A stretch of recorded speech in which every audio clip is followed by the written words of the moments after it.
I'd like to show you how you can use oil pastels in painting flowers, which are a great choice because there's so many colors to choose from and so much variety in style. I want to keep it simple and a little bit abstracted maybe. I've chosen a sunflower, and so I've just sketched in a couple of circles here for the center, and which I'll come back to. But for the petals, I want to show you a little bit about blending color for the petals. I might pick 3 here for starters and start with coloring, following the length of the petal to show the texture and direction that it grows. I may fill in the 3 here for their golden tones that they'll have, but I want to separate one from the other by building up the pastel. So, to put this one here hiding behind the other, I may add some darker tones. Where it's coming into the center of the flower, I might also add some darker tones. So far I've chosen red, but I like golden tones of yellow ochre. And I'll put it in all the shadowy areas or areas where the petals crunch up. And for some brightness, I'll add some white so that now the petals begin to separate. You can see which petal is in front of the other. So I'll use that more at the edging, also to highlight it from the background. And then to blend it, I can either use my finger to smooth it,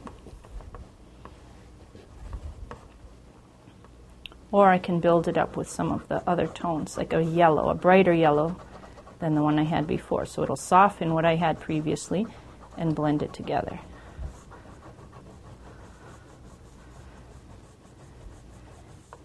You can see by applying one main color over everything, it tends to unify the tones. And by using that yellow, there's quite a lot of light that comes into the painting.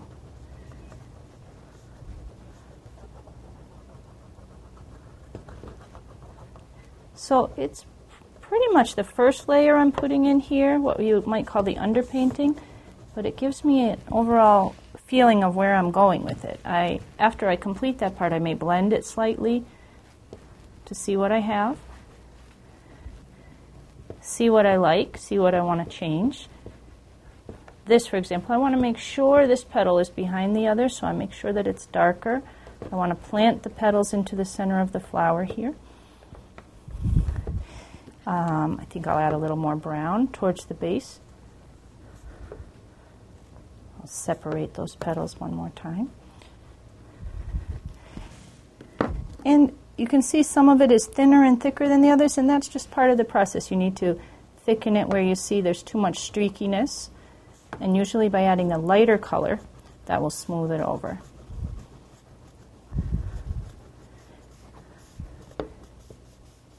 For something like flowers, it's always best to draw from direct observation. You'll be able to see the rich variety of color and how the petals play one against the other.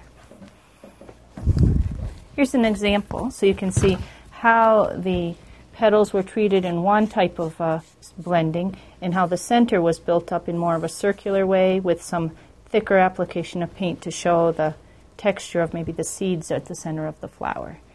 The background was very, very simple, but it wasn't just laid in with one tone of blue. There were several tones and some white applied to it to make it atmospheric. And to separate the green leaves from the background, you notice some highlights of yellow were applied so that the leaves would pop forward from the background.